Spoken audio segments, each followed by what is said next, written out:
अरे यार, आजकाल कोणतंही ऍप आधी ओपन करायचं म्हणजे यांच्या टर्म्स अँड कंडिशन्स असतात ढिगभर. हा बाबा, आय अग्री.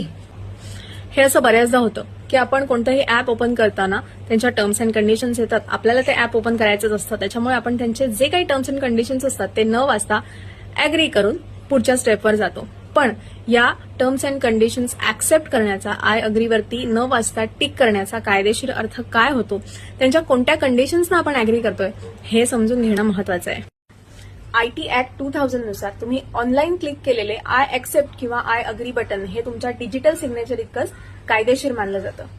एक सोपं उदाहरण घेऊया. एखादं ऍप ओपन करताना जेव्हा तुम्ही त्या ऍपला तुमचे कॉन्टॅक्ट्स किंवा गॅलरीचा ऍक्सेस देता, तेव्हा तुमचा पर्सनल डेटा वापरण्याची परवानगी तुम्ही त्याला स्वतःहून देता. त्याच्यामुळे उद्या जर काही गैरप्रकार झाला तर तुमची हीच क्लिक कायदेशीर पुरावा म्हणून ग्राह्य धरली जाते. त्यामुळे नेक्स्ट टाइम तुम्ही आय ऍक्सेप्ट किंवा आय अग्रीवरती क्लिक करताना परमिशन सेटिंग्स नक्की वाचून घ्या, कारण तुमची डिजिटल सिग्नेचर ही तुमची ओळख आहे, तिचा जपून वापर करा. अँड येस, अशा सोप्या लिगल कॉन्टेंटसाठी माझ्या पेजला फॉलो करा.